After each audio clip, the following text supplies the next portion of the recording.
जय शिवराय शेतकरी मित्रांनो. तुम्ही आतापर्यंत बँका बघितल्यास आणि बँक म्हणलं की पैशाचा व्यवहार आला. पण आजच्या व्हिडिओच्या माध्यमातून आपण शेळ्याची बँक बघणार आहोत. कारण शेळ्याची बँक कोणी पाहिली नसेल, आता मीही पाहिली नव्हती, पण ते आज वाचनात आली. म्हणून मला वाटलं जर आपल्या शेतकऱ्याला सांगावं की अशी शेळ्याची बँक सुद्धा असते आणि त्याचबद्दलची आपल्याला सविस्तर ही शेळ्याची बँक काय काम करते आणि शेळ्याची बँक म्हणजे नेमकं काय हे सगळं विस्तृत पाहायचंय. त्यामुळे तुमचं वेणुगंगा शेती योजना या युट्यूब चॅनल मध्ये स्वागत आहे. आणि तुम्ही जर आपल्या चॅनलवर नवीन असाल तर चॅनलला सबस्क्राईब करा, व्हिडिओला लाईक करा आणि जास्तीत जास्त शेतकऱ्यांना ही माहिती शेअर करा. आणि तुम्हाला माहिती कशी वाटली हे कमेंट करीत जा, म्हणजे नेमकं खरं लोकांनाही काय वाटतं हे सुद्धा मला कळालं पाहिजे. आणि बरेच जण असे आहेत की नुसता व्हिडिओ पाहतात, सबस्क्राईब करीत नाहीत, लाईक करीत नाहीत, किंवा काही वाटला आपल्या मनाला तर कमेंटही करीत नाहीत. पण काहीतरी आपलं मन व्यक्त केलं पाहिजे, म्हणजे समोरच्याच्याही लक्षात येते की आपल्या काय भावना आहेत. आता तुम्ही जनरल कोणत्याही बँका पाहिल्या असतील तर आपल्याला शेतकऱ्याला माहिती आहे पीक कर्ज घ्यायचं, आपली जिल्हा मध्यवर्ती bank, state bank of India, bank of Maharashtra. आणि ह्या बँकेमध्ये आपल्याला काय करावं लागतंय, खातं उघडावं लागतंय. खातं उघडल्याच्या नंतर त्यामध्ये डिपॉझिट द्यावं लागतंय 1500 रुपये. ते काय आपल्याला काढता येत नाही. आणि कर्ज मागायला गेलं तर शेतकऱ्याला बँक तर सहसा कर्जच देत, आणि दिलं इकून तिकून पीक कर्ज तर त्याला भलतं बेजार करते बँक. आणि त्याच्यामुळे ही बँक म्हणजे आपल्याला पाठ झालेली. कारण शेतकऱ्याला कर्ज देत नाही, शेतकऱ्याने जे घेतलेलं कर्ज आहे त्याची आपण कर्जमाफीची वाट पाहतो आणि ते भरीत नाहीत. म्हणून पुन्हा आपल्याला कोणतीच बँक कर्ज देत. फक्त ह्या बँकेबाबत आपल्याला माहिती, त्याच्यात पतसंस्था असतात काही ज्या छोटे मोठे कर्ज देतात.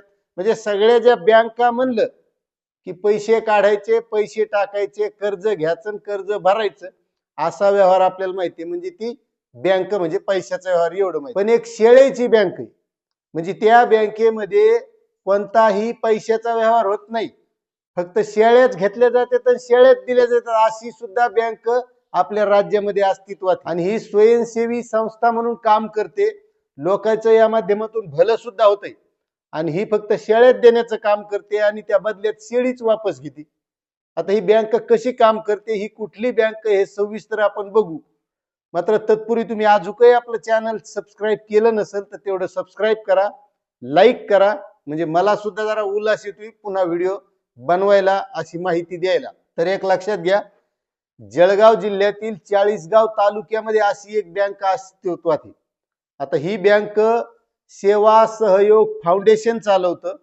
आणि या बँकेच्या माध्यमातून ज्या काही महिला आहेत, गरीब, विधवा, परित्याक्त्या, एकट्या महिला आहेत, ज्याला जमीन नाही, अशा महिलांना शेळी देण्याचं काम ही बँक करते. आता या बँकेमध्ये गेल्याच्या नंतर तिथं एकतर त्या महिलांना प्रशिक्षण देण्यात येतं, त्याला ते शिकवलं जातं की हे शेळीचं पालन कसं करायचं, नेमकी याची पद्धत कशी असणार आहे. कारण आपण जनरल कोणत्या बँकेत गेलो तर मरणाचे कागदपत्र द्यावं लागतात, मग कुठं कर्ज भेटते, मग त्याचे हप्ते पाडून दिले जातात, त्या हप्त्याला जाऊन पैसे भरावे लागतात, या 12 भानगडी माहितीत. पण या शेळ्याच्या बँकेमध्ये आपल्याला एक तिथून गाभण राहिलेली शेळी देण्यात येते. ती शेळी आपण घरी आणायची आणि त्यांच्या म्हणण्यानुसार वर्षभरामध्ये ती शेळी 4 ते 5 पिले देते. आता 4-5 पिले दिल्याच्या नंतर जे काही पहिलं पिल्लू आहे त्या शेळीचं बकरू, ते बकरू आपल्याला बँकेला वापस नेऊन द्यायचंय, बाकी काहीच नाही. आता तुम्ही आपल्या खेड्यापाड्यात पाहिला असेल, अर्धालीने बरेच जण शेळ्या सांभाळायला घेतात.